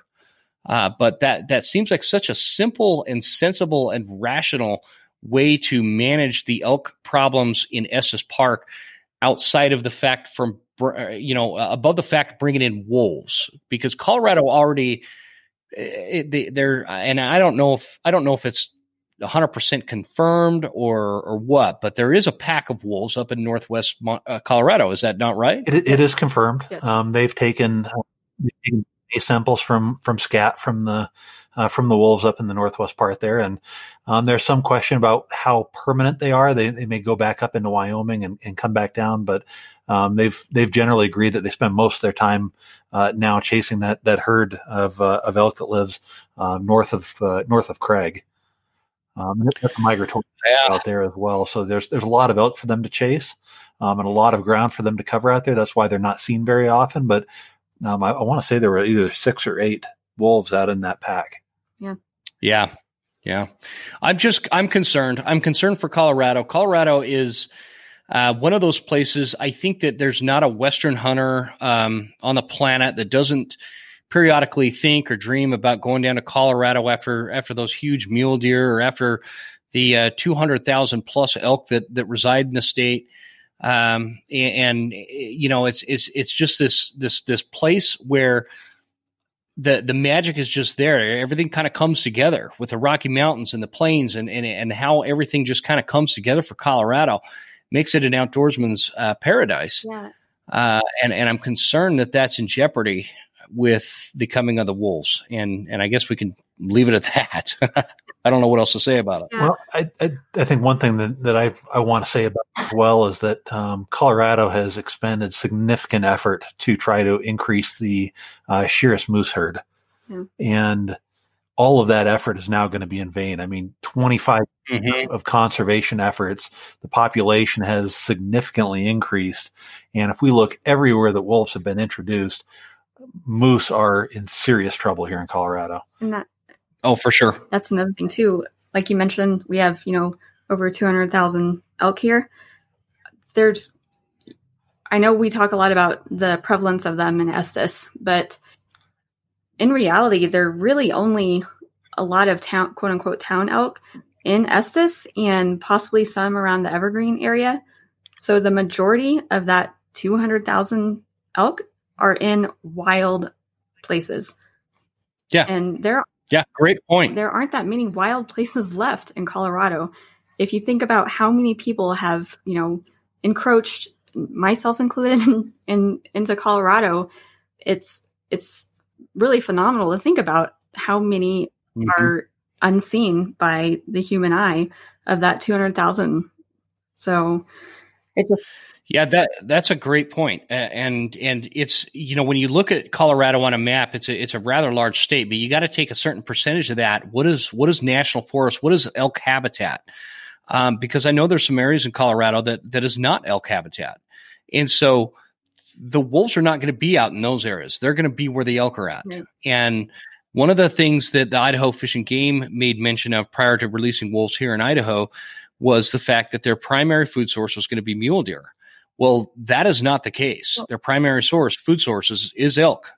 And that's why you could take a look at, and I know I don't want to pick on the Idaho Fish and Game because I actually really like the Idaho Fish and Game. I think they do a lot of really good things. And it wasn't them that released the wolves. But it was their statistical data that kind of helped guide the initial management of it. And I think that they did the best that they could given the facts that they were given on the ground, because in the Western United States in modern day times, we don't have the information, the know-how to manage wolves. This isn't Alaska. This isn't Canada. There's a lot of different nuances to this area. And so, anyways, the point being is you're exactly right. Where the elk are congregated in places like Estes Park and I think you mentioned Evergreen, those areas they're going to be impacted by wolves for sure. And I think what's going to happen is the impact is going to be it's going to drive those more wild backcountry herds down into places like Estes Park. And so the problem that is there now is going to be amplified. And that's what's happened here. We used to never see elk on the agricultural interface of Idaho. They rarely came onto the farms, the ranches. It was just not something that happened until the wolves pushed these elk down onto these agricultural areas, and the cows figure out, hey, this is a pretty safe for me to have calves, and I don't need to go back into the backcountry. And now, especially in the far northern panhandle, like the Unit 1 area, that's a big issue. the elk don't leave the agriculture anymore. They're there all summer. They're there through the rut. And it's a problem. They were not like that 15, 20 years ago. Yeah, the resident herds have definitely moved down lower. One of the things I wanted to make mention, an argument against introduction of wolves into Colorado. And you notice I said introduction, not reintroduction. This is not a reintroduction. The wolves that they're bringing in were not here before. The wolves that were here before were much smaller and much more, much closer to the Mexican wolf, which is kind of my point here. We have an endangered species called Mexican gray wolves, and the Mexican wolves are much smaller and are not going to be able to compete with the ones that they're bringing down from Canada. No, and the Canadian gray wolf will annihilate the Mexican gray wolf. Exactly. They will annihilate because they're in Arizona and they're going to move north.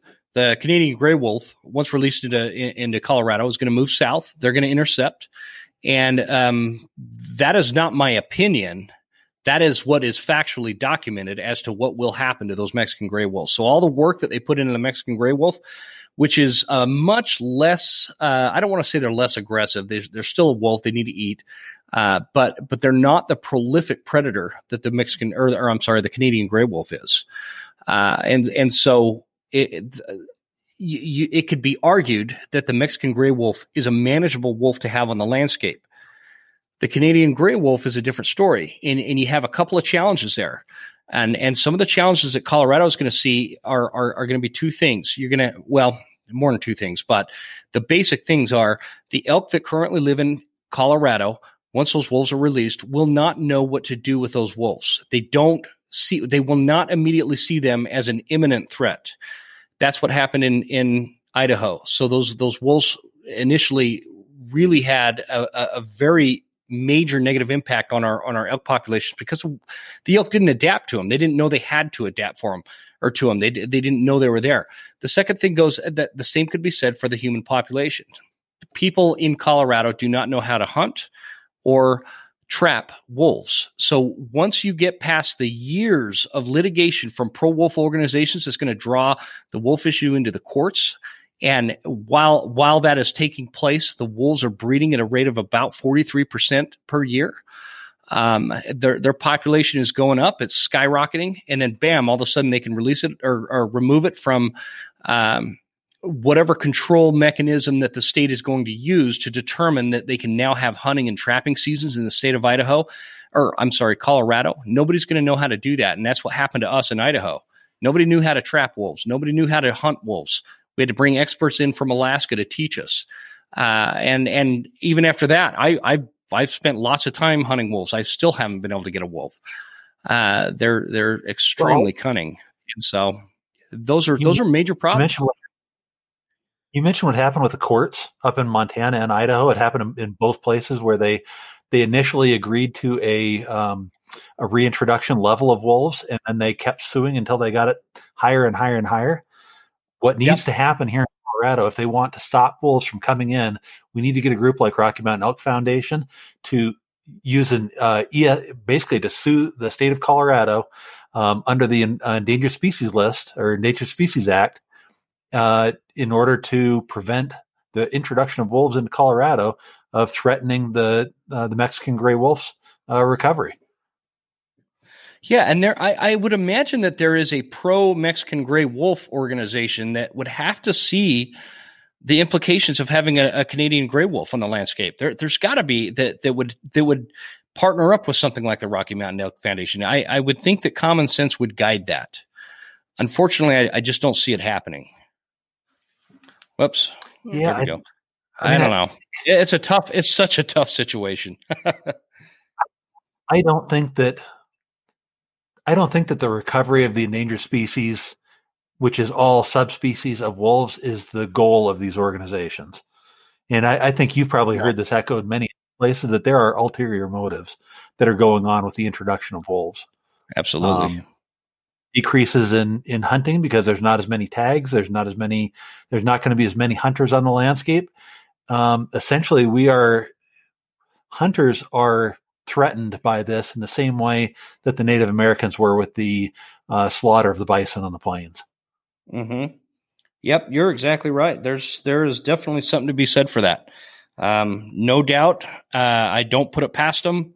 People that want to sit back and act like that's some crazy conspiracy theory. Well, you're going to see how much of a conspiracy theory that is here in about 10 years in the state of Colorado. Yep. Yeah. Guys, I know I'm keeping you a long time. That's what happens when we start talking wolves on the Western Huntsman podcast. It gets a little saucy on here. So, where can you guys tell us, where can people find Good Bull Outdoors? Yeah, definitely. So we're Good Bull Outdoors on Instagram and Facebook. We also have a YouTube channel. It's a little bit light right now, but we're going to be adding some videos to it soon. We actually did a really interesting video with backcountry hunters and anglers on their Hunting for Sustainability program. So we're working on editing that, and we're going to be putting that up. They showed that at their virtual rendezvous for some of the managers that are looking to start their own Hunting for Sustainability program. And then, we've got goodbulloutdoors.com that goes to our link tree that's got a few discounts on there. We just recently got a discount code from Mountain Ops for free shipping. So if you do Good Bull Outdoors, you get free shipping at Mountain Ops. Do you guys have a recommendation on Mountain Ops? Somebody that wants to get started using those products? Oh, absolutely. Oh, geez, so many things. Probably the best deal going right now is they have a free deal with their Ignite, which is kind of like an energy drink, but you can get a tumbler and several packets of the Ignite for free. All you have to do is pay for the shipping. Gotcha. Cool. Use the free shipping code. Maybe you get it absolutely for free. Yeah. I mean, for me, there's been so many of their products that have actually really done a lot of benefit for me during not only hunting season, but just everyday life, going through the chemo and everything.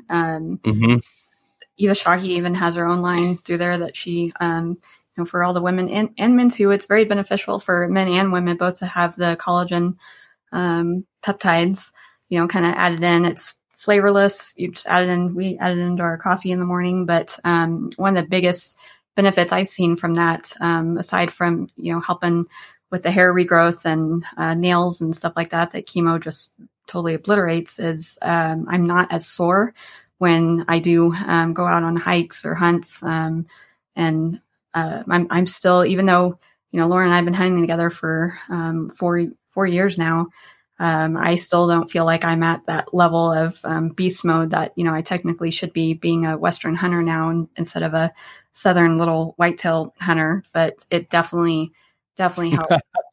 You're going to have some Texas hunters that are going to cringe at that statement.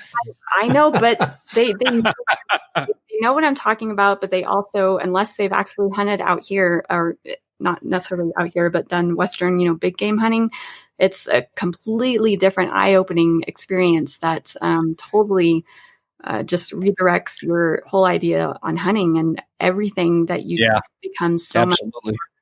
much. You're just hungrier for every little thing that you are able to achieve, regardless if you harvest or not, because you put so much mental and physical, acuity and boots on the ground, and everything. It's just so much for me. I started hunting, at 12 with my own tags, and was going, with my brother much younger than that, down in Texas. But it's just so much more fulfilling for me doing Western hunting now than it ever was, in Texas, just because of how much more work and that goes into it. Yep. Not everyone in Texas hunts from a blind. There's a lot of people that, hunt on the ground, but or from a stand and stuff. But yeah, there's some tough hunting in Texas and all that. But the thing that they always say in Texas is everything is bigger. But I say, except the mountains. And when you come out to the West, you'll see what we're talking about. So don't take offense to it down there. Yeah. So Jim, one of the things that I actually should probably tell you is I used to actually be somewhat of a supplements naysayer. I used to think of complete BS, the idea of taking supplements and it actually helping you on the mountain. I'm like, you get plenty in your diet. That's, it's just ridiculous. All these, really, high end supplements that people are buying and taking. I'm a convert actually. And I was a convert specifically because Allie had gotten some and had given me some on an archery hunt up at about 12,000 feet out near Vail. And I mean, for the first time, like on a really long hike, I wasn't cramping up. Oh, good. That's been one of the biggest things for me is like the Yeti and the Ignite for Mountain Ops. I'll take it on a hike and I'm actually not cramping at the end of the hike, and not just at the end of the hike, but like the next day, my legs actually feel better. My last archery hunt here in Unit 20, just outside of Estes, I put in a 9.5 mile hike and climbed 4,000 vertical feet in about 8 hours. Wow. So I'm glad you said that, because I know I've got a lot of naysayers in the audience when it comes to supplements and stuff like that. And I am not a naysayer, and I'm not a yay-sayer. I don't really have a lot of opinion. I've used them and I like them when I do use them. But I've never gotten the full experience, I think, because I haven't used them consistently enough. So I'm glad to hear you say that. I need to up my supplement game for sure. Yeah, definitely. If you're going to be going on a long hike, try hydrating with like Yeti or Ignite if you need a little more of a pickup. I tend to drink a lot of coffee, so I tend to lean more towards the Ignite because it gives you a bit of a caffeine boost. Okay. The Yeti is great for hydration. If you take it when you're not working out, you'll go to the bathroom a lot. Yeah. But it's a great pre-workout. It's actually what I prefer when we're hiking and everything, because it just really helps with the hydration aspect as well. Yeah. But, okay. Good to know. To eliminate the cramps that I get from putting in an absolutely intense workout, man, I've absolutely been converted. And the flavors are phenomenal. Yeah. I don't know how they make the flavors so great, but they have geeky little scientists that figure that out. It's the stuff like you guys remember hunting, back in the day before we had these cool supplements and things like Peak Refuel and all these other things. I remember going out with stale peanut butter and jam sandwiches and life is so much better these days. And we have things like Onyx and Base Map and just stuff. Being a hunter these days is a lot more comfortable, and those supplements help us recover faster and stay on the mountain longer. And it's a great day to be a hunter. Absolutely. You might actually enjoy this little bit of a backstory. So, and I'll just mention, I've probably hunted more days in ripped blue jeans than I have in in any other type of clothing. Me too. But the backstory is kind of like how the whole digital mapping thing got started in the outdoor space. So OnX is from Montana, and they kind of like got the whole thing kicked off. The reason they did was something called the Montana Cadastrol. So Montana pulled together all the GIS information from across the state, and they made it available in a map that not very many people knew about, but I found out about it before OnX even started. And I took screenshots on my computer of the maps, the land ownership maps that were color coded, and I had them printed off down at Kinko's or whatever, printing place. And I actually went into these different areas that had very limited access, just a little bit like little strips of public land that like crossed a road. And I had like, one of the early GPSs, and I would go along and I would print off Google Earth, and I would print off this Montana Cadastrol, and I would compare it on my GPS until I found the crossing point. Gee, that's brilliant. Yeah. So, I mean, it's basically the same thing that the guys at OnX did, but they took all this Cadastrol information and they married it up with what was already on the GPS. So you put it on a chip or download it directly into the GPS. And that's kind of how this whole thing originated, was the Montana Cadastrol, where they put all this information up on maps and made it available, but nobody was using it for hunting. Now I go online and I see photos of people that are, killing animals in areas that, I used to, have all to myself because everybody thought it was private land. Yeah, that's brilliant. I wish you and I would have been hunting buddies back then. Because I avoided hunting anywhere near public land, just terrified because I didn't want to be, I didn't want to be a trespasser, and because my family's got a ranch, and I remember, growing up how big of a deal it was if somebody was trespassing on the property, and so I never wanted to be one of those guys, and I needed you like 20 years ago, man. So I'll leave the ranch's name out of it, but I went into one of these properties that had probably about 3 sections worth of land, and it only has 2 areas where you can access it on a public road. So Mm-hmm. one area at the far south end and one area at the far north end. And the area that it crosses the road is maybe only 40 yards wide at each point. And Oh, wow. so with the GPS, I managed to find this place, go back in there, and I killed a 32-inch wide muley, a big old 3x4, that probably field dressed, I want to say right around 250 pounds. He was a beast. It is a beast. And I killed him like maybe 3/4 of the way I parked at the southern end and I hiked about 3/4 of the way up, killed him in a coulee, and figured it would be easier for me to hike out the northern end. And I'm hiking down the road with the antlers over my head, like I caped it out, and I'm hiking down the road, the public road, with the antlers over my back, and the rancher comes, hauling tail down there with his pickup and pulls across in front of me and confronts me about where I'm hunting. And I literally set my pack down, pull out the paper sheets that I had printed off, and I showed him where I parked and where the public crossed the road. And then I showed him where I crossed up above and got back into it. And he looks at it, and he looks at me and he's like, I've never seen anybody do this before. That's a great story. I love it. Yeah.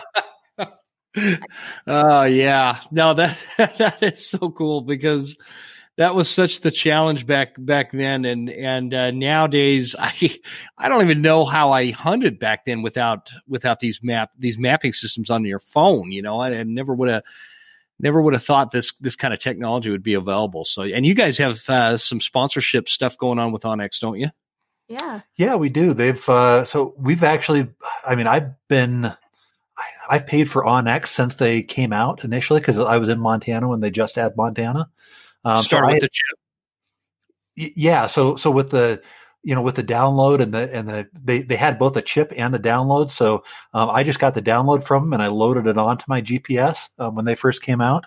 But I was probably with them for, I think, 12 years before they ended up sponsoring us. They found out about us and that I used and had been a longtime customer of onX, and basically they just they give us the application for free now.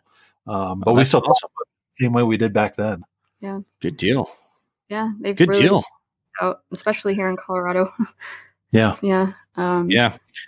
One of the things that we're definitely really looking forward to in the next year or so is trying to figure out how we can do some photography tours here in Estes. We've been kind of in the beginning stages of trying to plan that out and figure out how we can merge that into everything else that we do. Just being able to have like a husband and wife thing where we're able to do the things that we're passionate about, also share them with everyone, and work together on things that we love doing. It's just been that would be cool. Yeah. If you guys get that going, me and my wife we'll come down there and do the photography tour, and then you guys come on up to Idaho and we'll go chase a wolf. Yeah. Oh yeah, I like it. That sounds like a good trade-off, right? Yeah, we can do a great trade-off there. Yeah. Kind of what we're talking about is a combination where we take people out and we show them the animals, but then we also show them how to use their camera to get the best pictures, kind of like what we talked about earlier. So I need that. Yeah, like the training that I did with Alli to actually talk to her, while we're photographing animals and go through the different settings and, changing the f-stop. This is what it's going to do to this scene. Actually doing that, live with the animals. And then, once you have your pictures for the morning, coming back and sitting down on your laptop and going through the photos, talking about what went right, what went wrong, editing the photos and getting them, super sharp and crisp and, bringing out the colors the right way in Lightroom, and then going back out again and for the evening and getting more photos. So, kind of either a single day or a multi-day, training session with, 375, gigantic velvet bulls or, bulls rutting. That would be fun. I would have a ball. I have never actually been to Estes Park, and so that I would love that. Yeah. You should definitely come out. It's just a really cool experience. Yeah, we can tell sure. you, like late June, early July is a great time to find the velvet bulls. They're super mellow. You can get right out there, and about 50 yards is kind of a sweet spot for the cameras to get a good picture with the surrounding area, and all the calves that aren't scared about being hunted by wolves, or there's not really any predators access. So we get coyotes and mountain lions, and obviously a few black bears. Yeah, a few black bears, but they're pretty uninterrupted for the most part. Yeah. No, that it sounds like the perfect combination, especially for what you're talking about, a photography tour. That's like brilliant. Yeah. So cool. Now you come out this summer and come, check out the Velvet Bulls, and then we'll plan a winter 21 wolf hunt. Yeah. There you go. I'm not kidding you. I will do it. Now, you have to understand. I'm hoping to. I have all winter this winter. So we still have a lot of time, but I am not the best wolf hunter you'll ever meet. That's fine. And but I can get them to howl at me. I'm good at getting them to howl at me. Well, let me ask you a question. Okay. I mentioned I think offline that I work at Burris. Are you allowed to hunt the wolves up there at night? Not yet. That is in a discussion. The problem with that right now is the wolves are listed as a big game animal, and so that is on the docket right now. To either the discussion is either to switch them from being listed as a big game animal to similar to a coyote, where they're more of like a varmint, or allow nighttime thermal imaging and night vision use of nighttime wolf hunting spotlights to include spotlighting. Okay. Because the Idaho Fish and Game they have recognized that the really the only successful way to hunt a wolf is not to hunt them at all; it's to trap them. That's really where you're going to see some real consistency. So, and part of that is because they are very nocturnal. And so it would be nice to be able to have that technology ability to help manage these wolves and get these numbers under control. Would be to use the thermal imaging and the nighttime scopes and spotlights. So Burris is getting ready to. They have not launched it yet, but I would presume by the time this episode goes live on January 13th at this point, Burris is going to be launching a new line of thermal optics. To include 2 handheld thermals, 2 clip-ons that convert your conventional day scope into a thermal scope, and 2 rifle scopes that are thermal. That would be cool. That would be way cool. I would love to have one just for coyotes. I have a coyote problem at my place, but I will keep you posted as to how that works out in the rules. It's gonna have to go to the commission, and it's gonna be a process. But there's some hope that can get changed pretty quick. But if they're the biggest barrier is if they're listed as a big game animal, that's going to be really difficult. And so that's kind of where we're at with that. Well, we could always bring it up and try it out on coyotes. We took it down to Texas, and we hunted hogs and coyotes and fox and raccoons, and I mean all kinds of things down there. That would be so much fun. Which were just, I mean, absolutely incredible. We were, we were walking right up on groups of, 40 hogs, with the thermals, and the thermal handheld. I've actually got some video that I posted on my on Good Bull Outdoors on the Instagram. You can see multiple groups of bull elk sparring, and this was in the dead of night, and it's weird. It actually looks like caribou because it's the black hot color palettes, and the scopes have, I think, 10 different crosshair settings, and I'm just incredible stuff. Oh man, that would be a dream. Yeah, it was a post from November 21st. It's a video, and yeah, they totally look like caribou. I'm going to check that out. What do you have any? And I don't know if you can even share this kind of information, but do you have any idea what the price point of something like that would be? I don't have the MSRP yet because it hasn't actually been released yet. But we should have that very soon. Like I said, it's okay.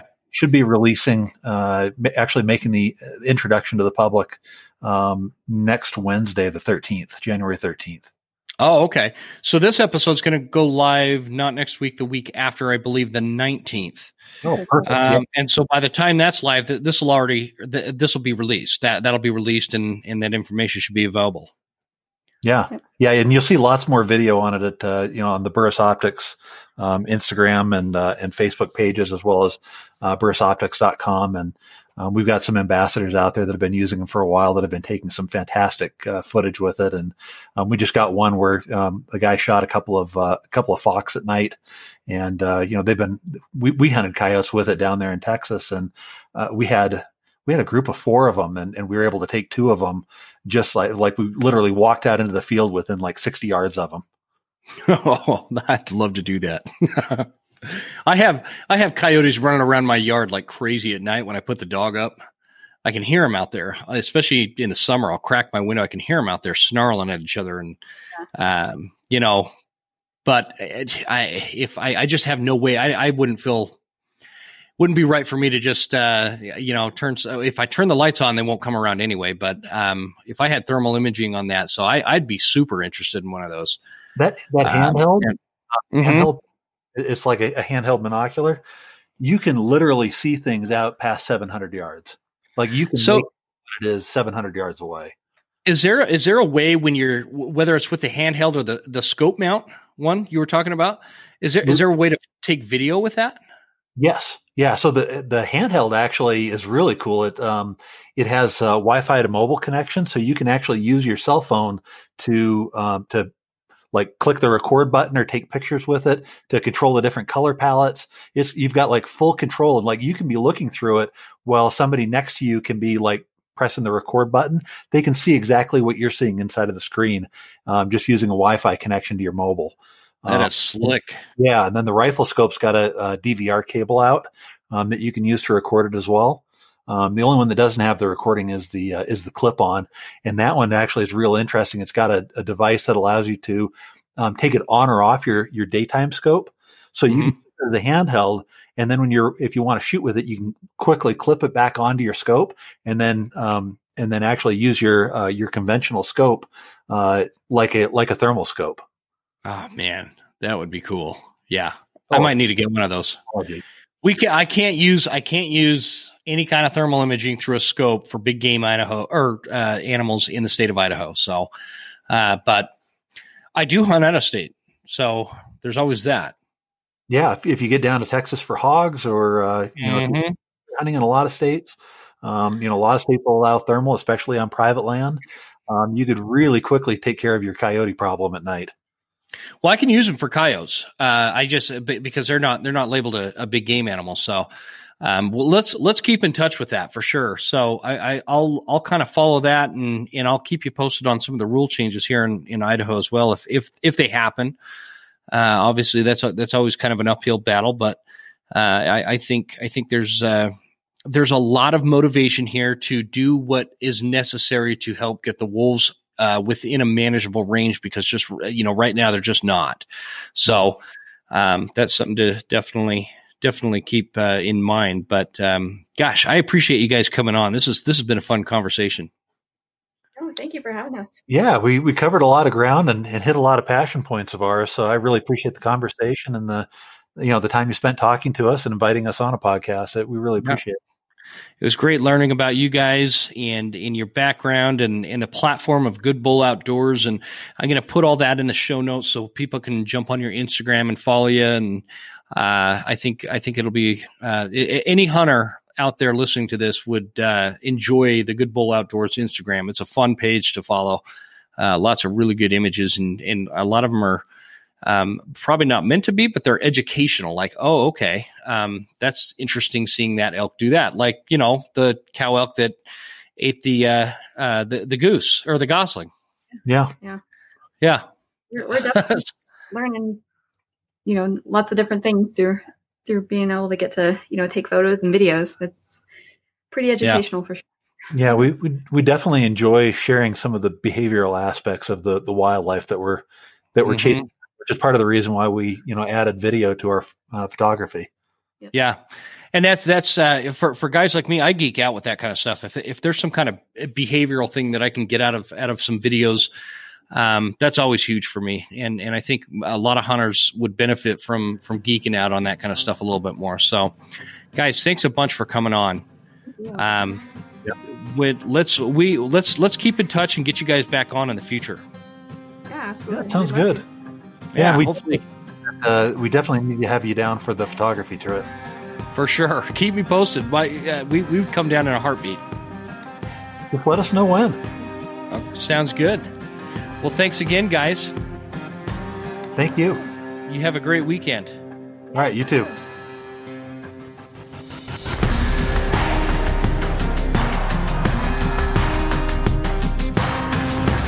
You made it all the way to the end. Thank you so much for tuning into the show. We sure appreciate your support. This is Jim Huntsman signing off and reminding you to check us out at Instagram at The Western Huntsman and on Facebook at The Western Huntsman. And you can also check out the website at thewesternhuntsman.com. Thanks again. We'll see you guys next time. Stay Western, and I'll see you on the mountain.